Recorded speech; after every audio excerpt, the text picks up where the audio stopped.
Somebody's starting. All right. Yeah, we good. Yeah. Go. All right, Talk. let's go. Mike's You on. live. All right. Oh, we are? Shit, I ain't know. It's on him. You started off. Go ahead. Hey, my fault. Good afternoon. Welcome to another wonderful podcast with Athena Protection Services. Sorry about that intro. We just enjoying ourselves on this Saturday afternoon. As you can see, we got a full house. Yeah, they don't know how to act today. If you look across the table from, we most definitely got a distraction in the house today. We'll start introducing everybody in just a moment. But before we get started, I want to tell our listeners how they can get in touch with us. Dan? Absolutely. You can. We are Athena Protection Service, and you can get in touch with us on our website at athenaprotections.com. You can give us a call on our 1-800 number at 800-951-4866. That's 1-800-951-4866. Or you can reach us on all social media platforms at Athena Protection Service. All right, make sure you hit that like and that share button on all of those for us. And let's talk about our sponsor. That's right. That is Athena Protection Foundation. The foundation is geared towards assisting crime victims, and you can reach us at any social media platform at Athena Protection Foundation, or you can reach us on our website at athenaprotectionfnd.org. All right, awesome. So we got our resident guest in the building with us, Marlon, to the left of me. Howdy, howdy. Hey.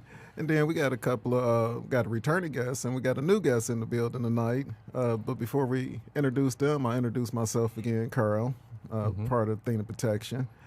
So to the right of me, we got a returning guest. He was actually here last week. Mike, welcome back again, man. How you doing, man? Good. Glad to be back. Awesome. We had a good time last week, and looking forward to finishing up some of that conversation. Yes, sir. And then next to you across the table, the one and only Lovely. Introduce yourself. Shay Carey.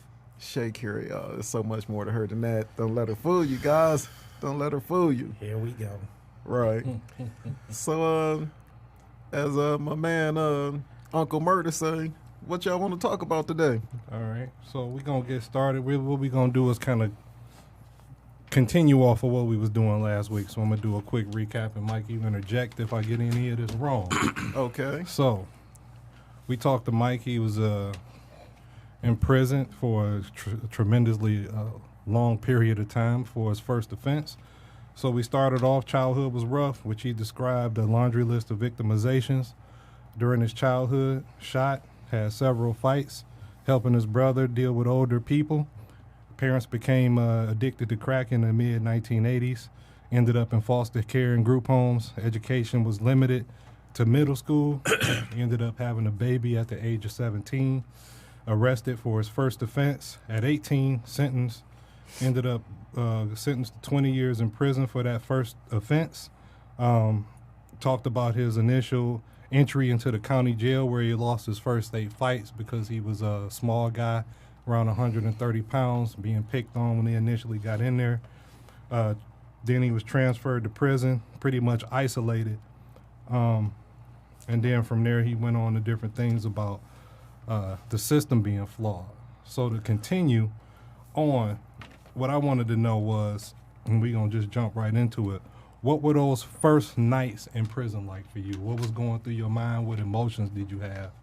And where were you at a particular state of mind knowing that I'm getting ready to be here for an extended period of time? For everybody who didn't watch last week, my name is Mike. Those first nights, like when I first got to prison, I was still fighting the system. So it was like I was looking towards my appeals and things like that. So I never really gave in to the notion I'm gonna do all this time. I had the time that I was sentenced to, and then I had the time that I felt like even if they uphold the sentence, you know, my guidelines was 0 to 20. So I was thinking, you know, I had in my mind at that time sentence reductions, bringing back good time. You know, I gave myself hope. I never looked at it like, oh, I'm going to be here till 2016. It was 1998, 99. So, Okay. You know, but we was talking about the victimization. And one of the things that do to you, like, I never looked at myself as being a victim per se, but the things I went through, what it really did was kind of desensitize me to a lot of stuff.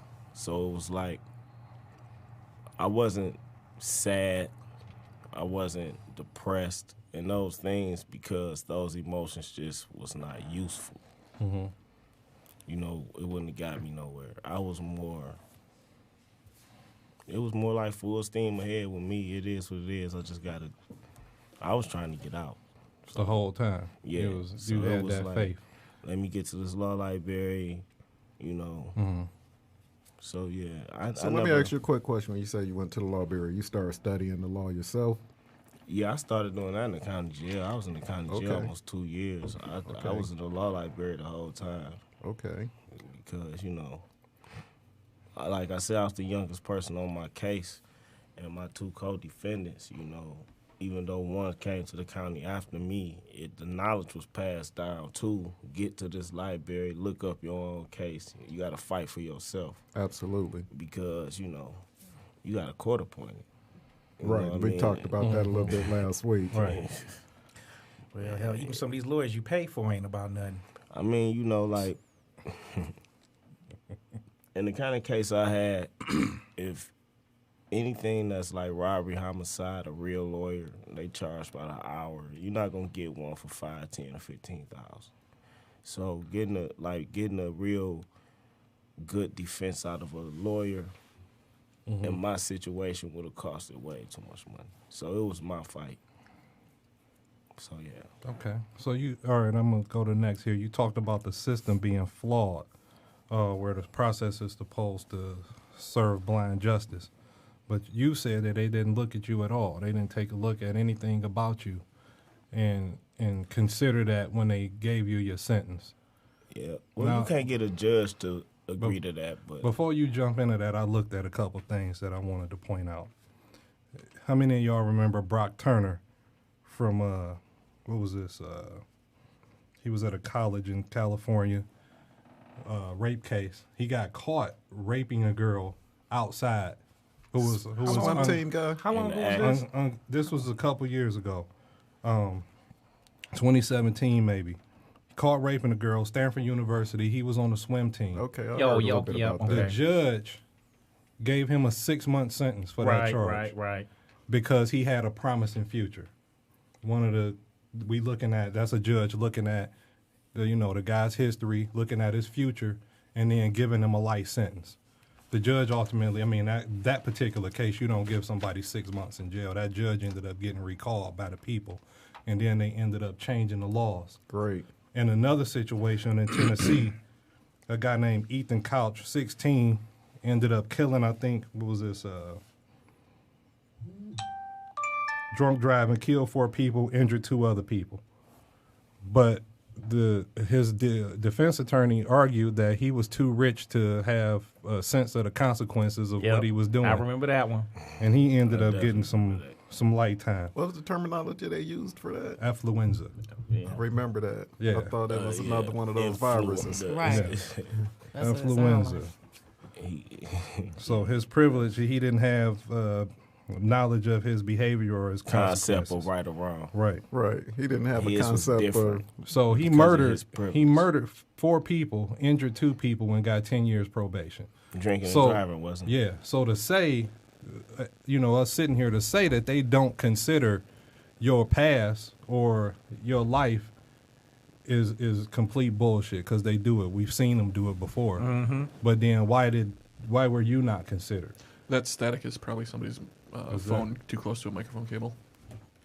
Well, there we go. So it was you. Okay, I'll take that. So when you pointed that out, I thought that was interesting. So I went and looked at a couple of different situations, and that's what I ended up seeing.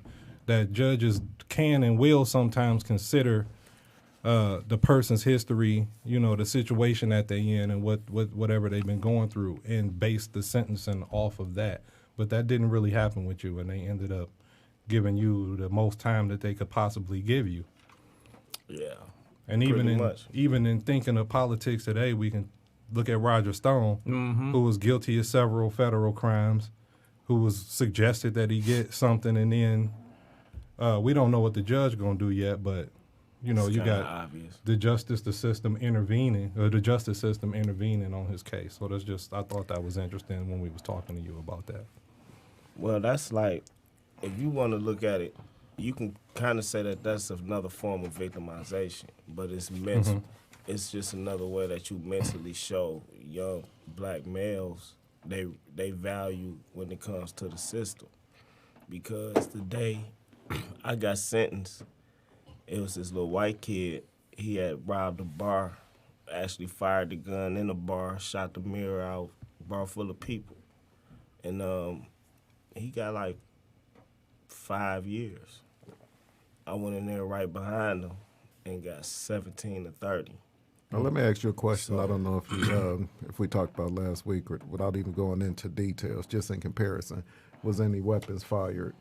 Yeah. In the case that you was involved in? Yeah. So it was very similar to what you noticed with this other.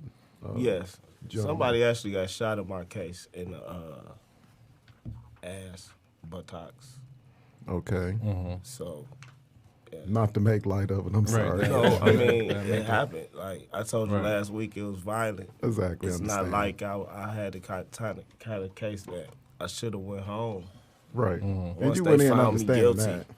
Right. The taxpayers would be appalled if you just sent this guy home because he's young. And then, you know, it was... So you knew you was going to do some time, but yeah, looking at cases coming before you, literally, you anticipated... I mean... To be honest, when I got found guilty and I was waiting for sentencing, like I was telling my people they probably gonna give me 10 years. Okay. Because I was kind of figuring, I got found not guilty of any aspect of the actual shooting. So they wasn't gonna never sentence me for the guy getting shot in the butt.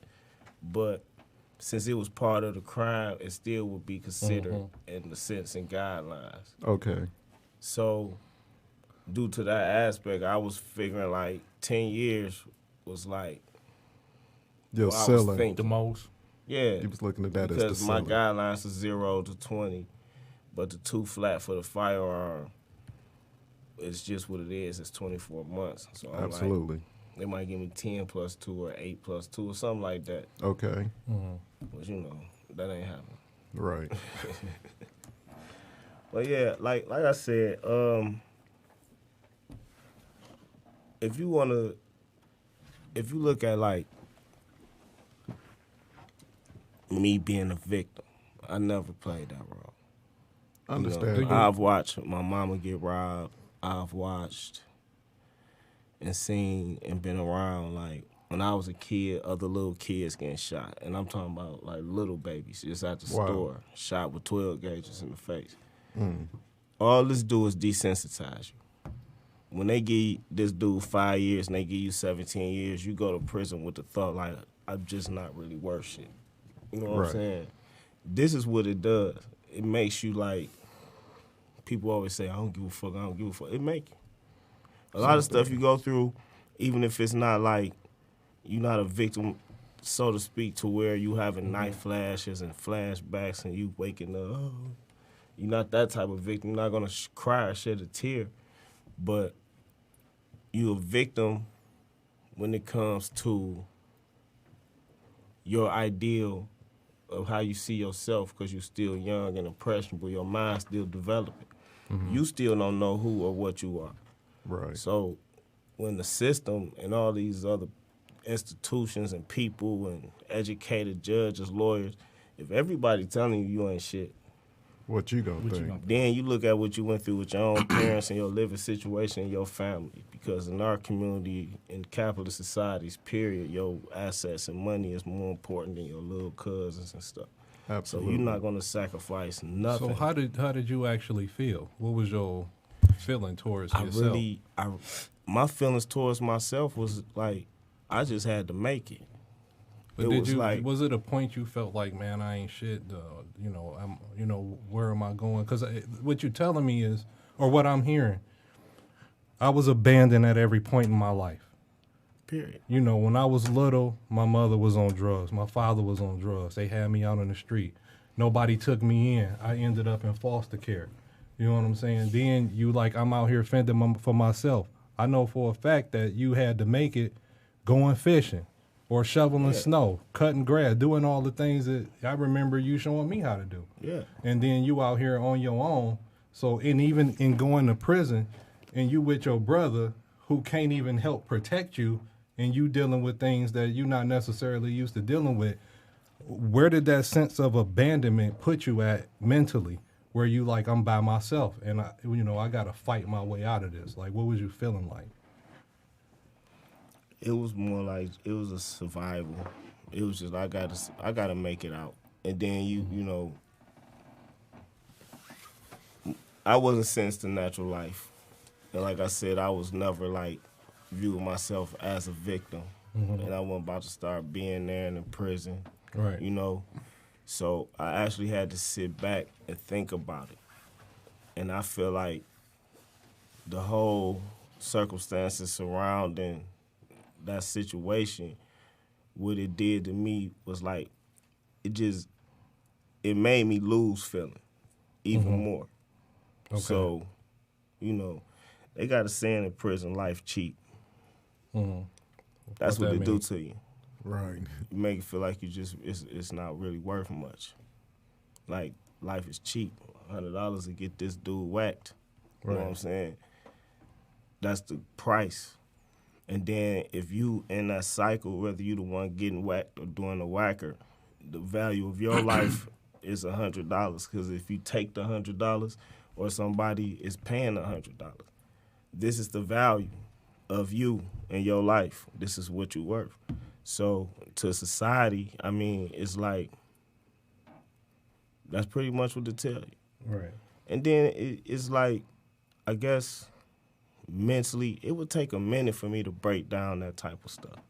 Because I done read too many books, so I'll be trying to like come up with a solution or like figure out for real. Well, see, that was what I was gonna say. I never thought of it from that aspect until last week. Okay. What's the solution for all of this? Because like I said, this makes no sense whatsoever. I'm like, they put you in jail because you're supposed to teach you a lesson, but then you wind up, you go in one way, come out another, and not necessarily a good way. So I'm like, so what are we supposed to do? Because like I said, just from what he's saying, or even just from my own personal experiences, when you talk to them, well, they don't care about you. And I'm like, that's what they're telling you, the judges don't care. I'm looking like, what am I paying you for? What's going on? I'm like, there's a set of laws here, or, this is my case and this is what's happening. Okay, we got to make a decision based on that, not just let's make a deal. Right. Or the prosecutor's got to prove some stuff. I'm like, well, what's going on with this? And this is going on all over the country, and nobody's doing nothing because basically it's just affecting. I'm not going to even say black people. I'm going to say poor people. Right. So I'm like, oh no, it's affecting black people. Well, I mean, black and brown. It wouldn't be an industrial complex without black and brown. Right. It'd just be a prison system. It's an industrial complex because they're warehousing and shit generation after generations of black and brown people through it. Let me put the numbers on you for you to look at. Look, man, I was trying to leave. I was like, look, I get it. Most of us sugarcoated. Black, brown, but like I said, even if you white and you ain't got no money, you in this too. They in it so, too. Like I said, if you ain't got no money, but they privilege put them in a position where they don't. Yeah. They don't. If you got that affluenza, you can get 10 years probation. Well, I even say now, just to interject, and we talked about this a time or two before, and I'll just briefly go over it. With our current state of what we call crisis, with the heroin epidemic, or as we like to say, the what is it that everybody seems to be on now, coming from the suburbs, the pain pills turning into the heroin addiction. Right. And now the way it's looked at is because it's affecting not the urban areas, it's affecting the suburban area. Now the attitude is totally different in the sense that we see this as an issue that we need to heal these people and not throw them under the jail, which we know when we talk about Mike's situation, this was the 80s. We know this is the the beginning of the crack era. I'm talking about when we talk about your parents and the super predator, when they labeled us the super predator. When your parents unfortunately got hooked on the Reagan era, the crack, and because we can't just look at you as the individual. We do in the justice system, but in my opinion, I think we got to look at like you said, where you came from, your background. Dan and I talked about this a few podcasts ago. We said growing up in the environment where a lot of criminal activity is going on, you become a victim of that. But just my point was saying that, now, as a society, I feel like due to what the current drug epidemic is, there's a little more compassion. And that's what we have to keep on screaming as us, as black people. We need to keep on screaming for that equality, because the numbers are staggering. You put those numbers in front of me and I just flipped it over because the shit makes me sick. Yeah.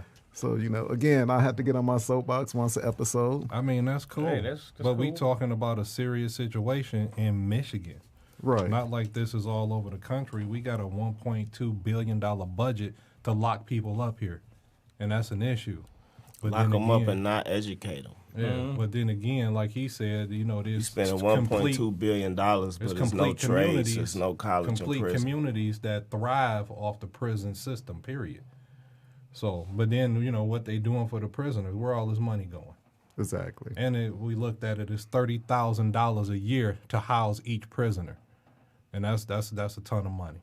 That's a ton of money.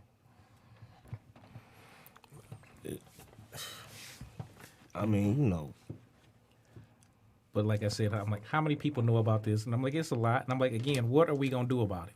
What are we going to do? There's a lot of stuff that's going on out here, and it's like a few people that have the information and try to share it with everybody, but it don't seem like anybody give a damn. So I'm like, what are we supposed to do? We'll start with stuff like this. Just everyday people like us sitting down and, for our, millions of listeners out there, get opportunity to see things from a different light. Because I guarantee you, if you were to, you grow up in these suburban environments, all you see is this guy had the galls to go out there and not only rob somebody, but in the act of the robbery, fire and actually shoot one of the victims. Right. And yes, terrible crime. I don't think at no point did Mike ever say or deny the fact that the crime was, something that was, deserving of minimum sentencing. But again, when we look at how we got there, can we get to a point where we start figuring this out? The bad part, I wasn't here last week, but just hearing the little bit I know, for him to commit a crime at 17, regardless of what the law say, he was still a kid. And we talked about that, so awesome point. He wasn't a man yet. So to me, to throw somebody into a situation where they're in a prison system with a bunch of men who are probably going to be there for a while, and even if he was sentenced to something lower than 20 years, it's like, what do you expect him to come out as at 17? Right. It is appalling that they would do that for the simple fact that he's a black male or poor or any of that. And it's appalling that, based on your economic status is how you're sentenced or how you are dealt with in the justice system. I agree with you. But unfortunately, that's the way things are. Can they be changed? Yes. But it's going to take a bunch of people from a bunch of different arenas. Just like he said, nobody in his situation at 17 can pay $250 or $300 or $500 an hour for a good attorney to get them off. And not saying that good attorneys are not worth that. But it's like, let's be real. Right. If I can't afford a good attorney, that means I'm up Schitt's Creek. Like, that's not even cool. Yeah. Or then I have to deal with a court-appointed attorney who gives less than a shit about me.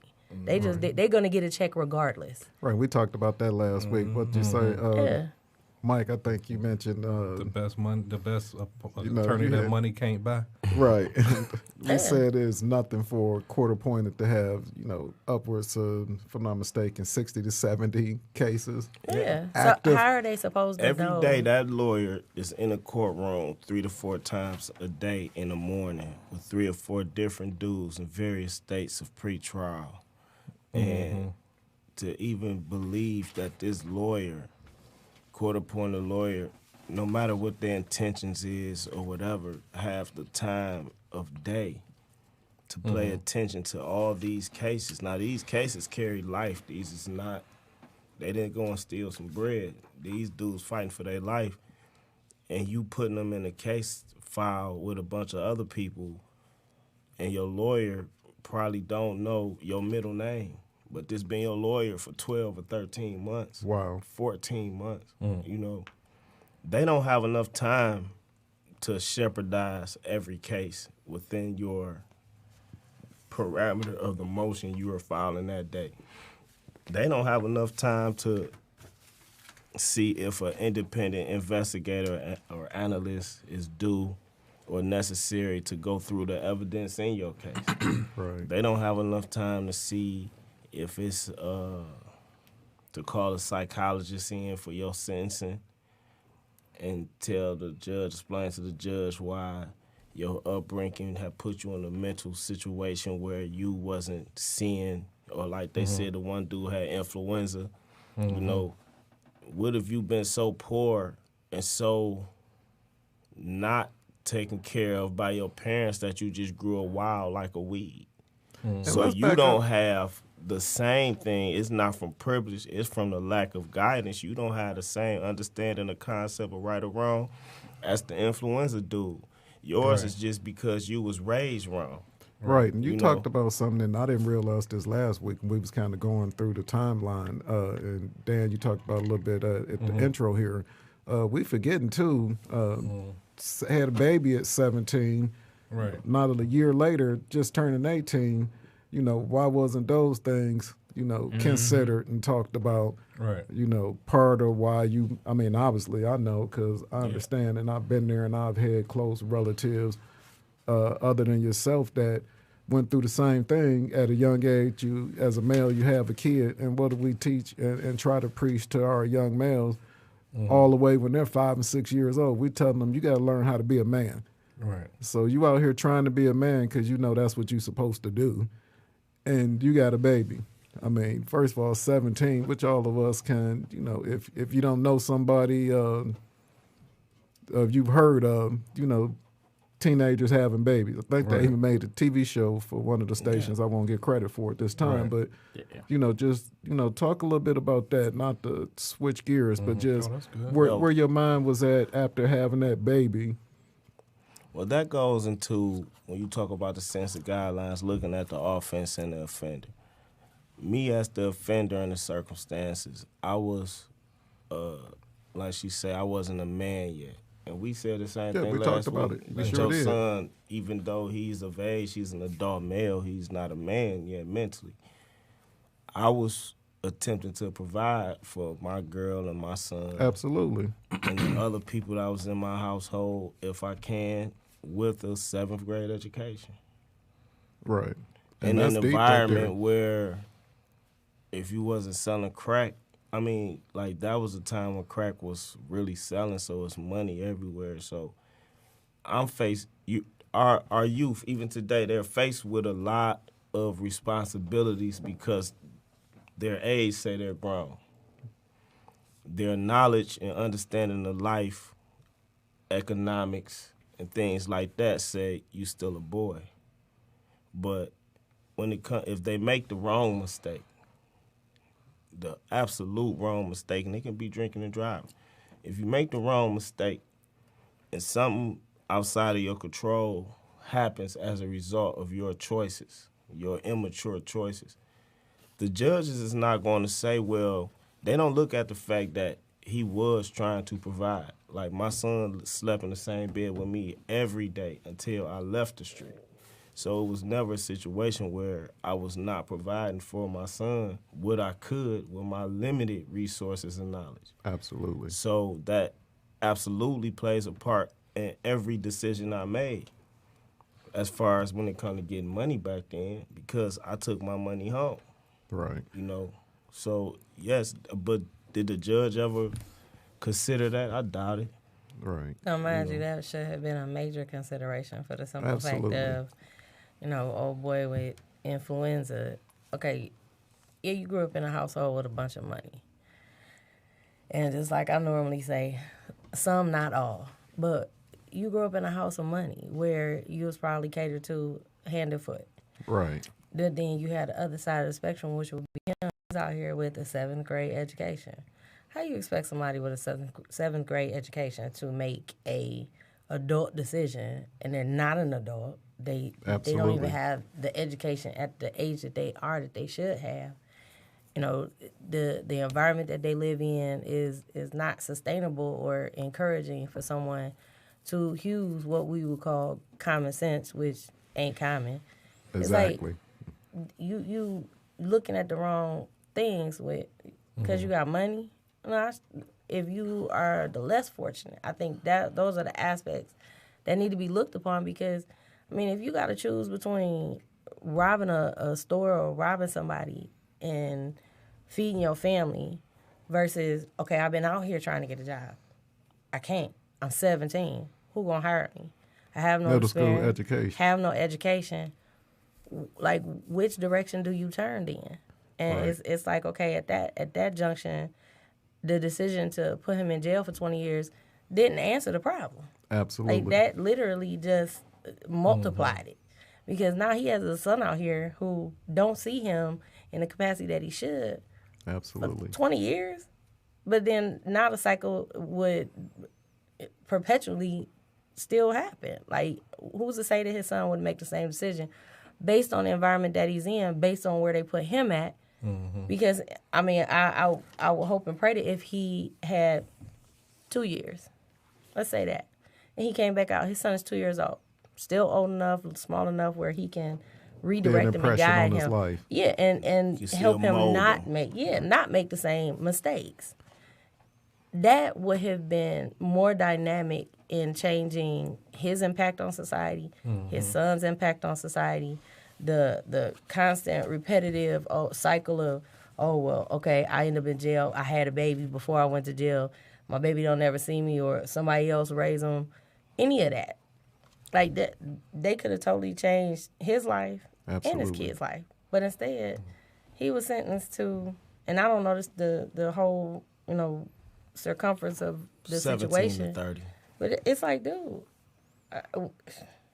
Well, before we move forward on that, thanks, Shay, for those comments. Most definitely bring up some great points. Appreciate that.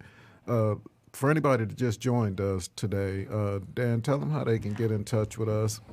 Absolutely. You can get in touch with us on our 1-800 number at 800-951-4866.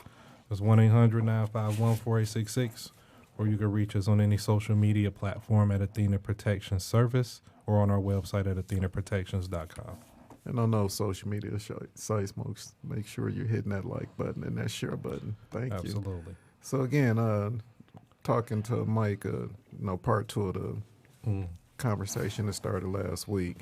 Dan, what other questions did you have? I want to know, when you got out of prison, what was your adjustment like, and what was your coping mechanisms that you used in adjusting and getting used to being around people, and your son, I guess. Yeah, your son, your circumstances. What was that situation like coming back? Did it meet your expectations, or did it miss the mark? Did you feel like people didn't do what you felt like they should have done to help you out? Well, I feel like I'm still coping. I'm still adjusting because, everything I do is I can go do something right now today and it's completely new to me because there's so much out here. Like what? Like anything I ain't never done. We went to Twin Peaks last week. Never been there. You know what I'm saying? It's like the average stuff, and I explain this to my girl, you spent your 20s and 30s, you know, living life, learning, getting all these experiences. Mm-hmm. Basically, I have 3 years of life experience, and I'm 41. As an adult in society, I got 3 years.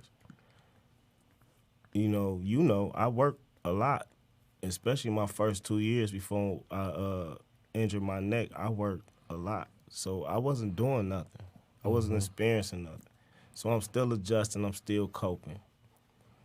When I left prison, I knew the financial and economic situation of my family. I didn't expect much, you know, because everybody have a life. So I felt like my family structure was solid because they did what they could. Mm-hmm. I never, you know me, my whole life, I never sat around and waited for nobody to give me nothing anyway. So that was okay. The adjusting comes when you really realize how long you've been gone and how much you don't know. Mm-hmm. Like, as far as a trade or actually provide, you know, because now once you get out here, you got to live. You know, bills and stuff, and let's just be honest. I mean, you know, for somebody in my situation, the best way for me to get in the plant would be through a temp service. Right. They're never going to let me get my 90 days. Somewhere in that 80 days, they're going to send me to another plant. Mm-hmm. And they're going to keep doing that. So getting hired in, getting benefits, actually thinking of a 401k and retiring at, 70? Mm-hmm. You know, I mean... So you feel like that's any career situation that's out the door for you. So what is your ambition? Not really. It's more along the lines of I have to do everything right. Yeah. Like the mistakes people got to make in their 20s and all that, and they had that safety net of time. And I don't have that. So I have to do everything right. Right. You know what I'm saying? I can't, if I make a mistake, and I don't worry about going back to prison because I don't do nothing illegal. Right.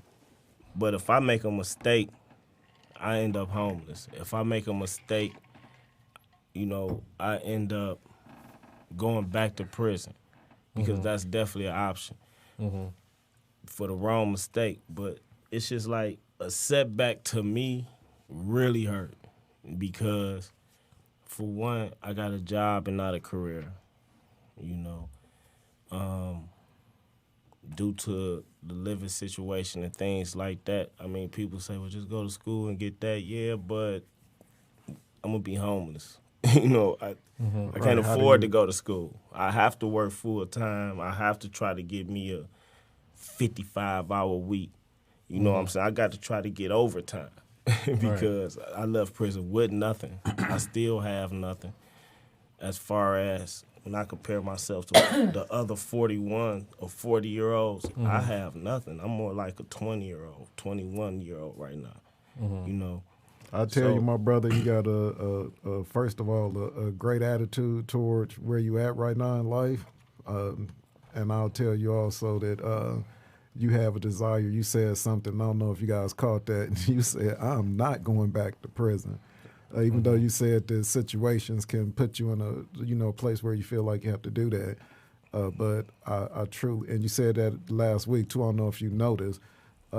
So I just hats off to you that after everything you've been through, to have a positive attitude that you have. And I think tired of this, I know. Right. Hey, I feel you on that too. But I think it's kind of like, and I used to watch G.I. Joe when I was a little kid. At the end, he used to always say, "Knowing is half the battle, baby." Right. So I feel like you know, and it's unfortunate that you had to take such a long vacation. But I'll tell you, I feel like you were most definitely on the right track as far as that training. You know. Continue to, bust your ass. Let's just keep it 100. And once you determine what it is you want to do, I'll tell you, I feel like the sky's the limit for you because your mindset is in the right place. And unfortunately, we know that when we started this journey that it wasn't for a lot of reasons. Some and even most were even out of your control. So I just want to say hats off to you on that. Yeah, everybody deserves a second chance, So the bad part is with the second chance. I've never been to prison, but my understanding, when you come out, they don't brief you on life. They don't decompress you from what you have dealt with. So they literally throw you into the mix and expect you to be a productive member with no resources or anything. I had a brother who got locked up. When he got out, they call it a halfway house, but it's halfway in between what? It doesn't, I haven't been to one yet that literally lays out everything on the table. Like, hey, look, while you here, we got this set up where you can get your education and you have to. We have this set up where you can get a trade and you have to. Like, they just throw them back out here, but then they like, don't fuck up. Well, how you expect me not to if you don't at least give me a map as to where I can go or what I can do to be a better and productive person of society? Just a heads up of what's going on out here. But the bad part is and a lot of officers that I've heard before call it job security. It's not job security. It makes our society, to me, look horrible because a person who gets locked up and then gets out and they don't have any kind of resources. Right. That's bold on them. Right, and that's why we had Mike in studio exactly to talk about that. Just because you bring up a great point, Shannon. Thank you for that comment. Like I said, the American criminal justice system is a travesty from your basic traffic ticket to people going to jail for murder. I'm like, it's a merry-go-round. It's just ridiculous, You're not innocent until proven guilty. You're guilty and you have to prove yourself innocent. I don't care what nobody says. Like I said, if you don't have any money to get an attorney, you screwed. And I'm like that. That's not what the Constitution says, and that's not what the supposedly country was supposed to be founded on, But again, what are we to do about that? I have some ideas, but what are they? Hey, do we have enough time? Because this do. a deep man. Drop a couple on us. No, my whole thing is like some of those militant groups up there. I'm like, the government needs to be overthrown and restructured. And then, like I said, a lot of people, hey, why do you say that? I'm like, this country was founded by terrorists. I'm off parole. Okay. I'm like, this country, this country was founded by terrorists. This was a piece of the United Kingdom. And the people that came over here said we was enough, we were tired of all of this. And they seceded from that. I'm like, that was terrorist. Technically, ain't that a terrorist act? Mm-hmm. So I'm against like, Great Britain, right? But we ain't Great Britain. We're the United States. Yeah, so this I'm like, 2020. And you know what? So what? You got to go back to them old practices. That's just my thinking. I'm like, a lot of old things that we don't do is why this country is so screwed up now. You forgot the old, and you going with all this nonsense. You the spook that's out by the door for real. I believe I read some of that book too. That book was good. I read some of it. Hey. One of the biggest injustices of the MDOC, but I'm gonna just say the Department of Corrections, period, because I talked to a lot of people from different states and various chats, and it's just the lack of information. Like she said, you send us out here, you releasing these dudes, and if all they did was play basketballs and spades for 5, 10, 15 years, then got out. I mean, what have you released into society? Exactly. You released a grown man with teenage children, maybe in a relationship, maybe not, but probably is about to get into one. So he's going to be in a position where he got to provide and be a man. And if he got any kind of principles and pride about himself, he's going to want to do that. But the problem is, and it's the roadblock I ran into, it was the complete lack of information. It was a complete lack of knowledge. Exactly. You had society. the internet at your disposal. How easy was it you to fall into the trap of being online and having access to all these women and all the different things that you can get online? Since I got out? Yeah. Well, I don't know how your internet service is in prison, but well, usually when you get phones, when the COs sneak them in, oh, we know that happens. I know, but once you get out, if you got a stable living environment, you can do well. because you're used to sitting still and you probably develop some patience. So if you got the right living environment and these people really going to give you the time you need for you to make the mistakes you're going to make, because once again, you reacclimated into a completely different world. But what's the right living environment? Just comfortable. What's comfortable? Yeah. Comfortable. Everybody secure. has comfortable to a guy who just didn't have nothing but 3 hots in the cot. Comfortable is knowing that you're not going to be homeless if this person get mad at you tomorrow. This is a bad part. That don't exist. You stand in somebody's house and do something that they don't like, you have to get out. Now the way society is with women, because we have come into a position where we make as much as or more than our counterparts. Exactly. And well, according to the latest statistics, y'all make more than men now. Don't be jealous.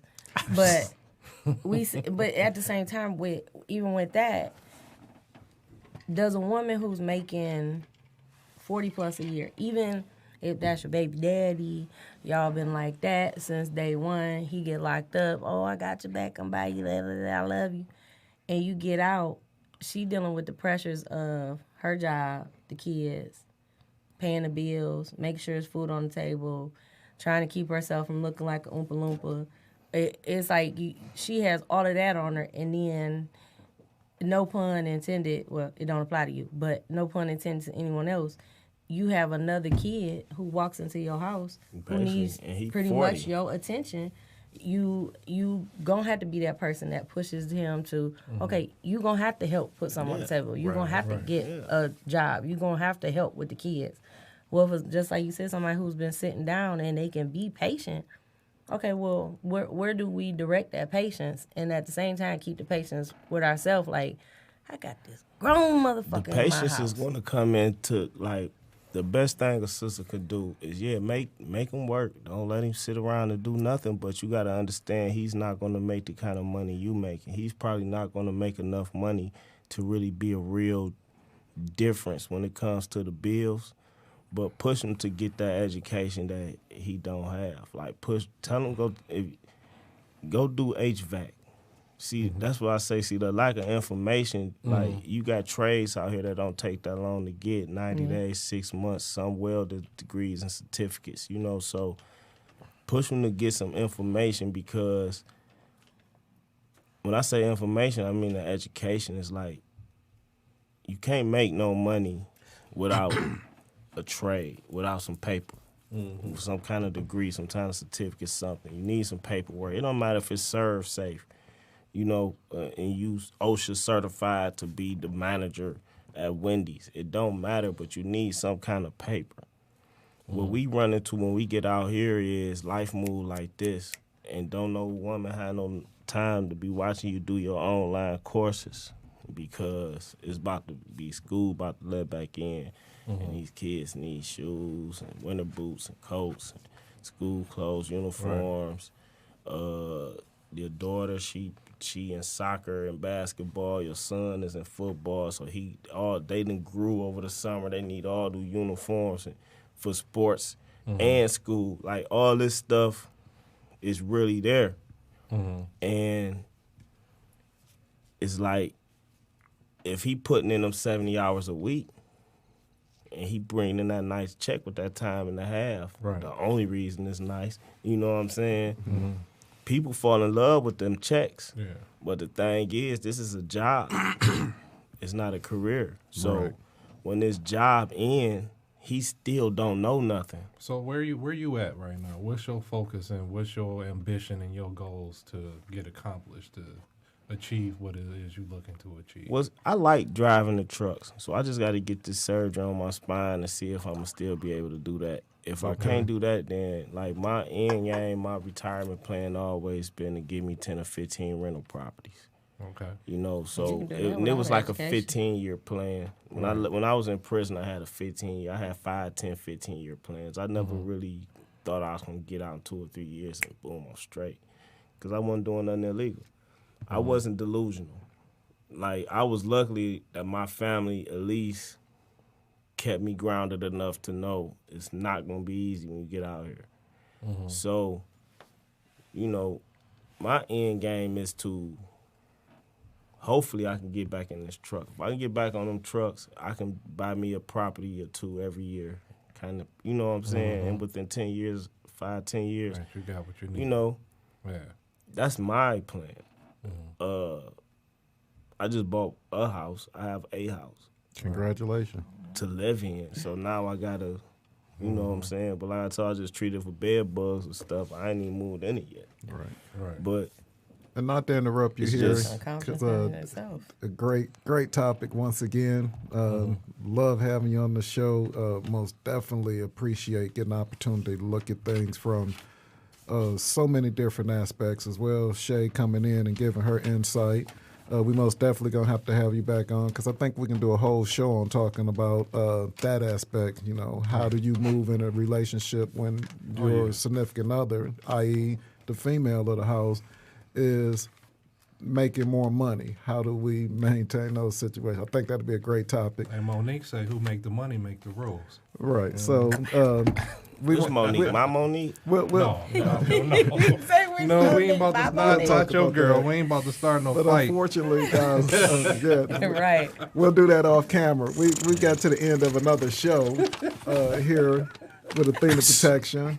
You guys are crazy. Y'all ain't worth Tap in, Monique. We need you to tap in right quick. I done heard. No. So I just want to say once again, to my resident here to my left, Marlon, thank you so much for being on the show with us today. Hey. And then most definitely, Mike, part 2. We could almost do a 3-part series on this, but we love having you on the show. Right. Again, I'll say that I think you your mindset is in the right place.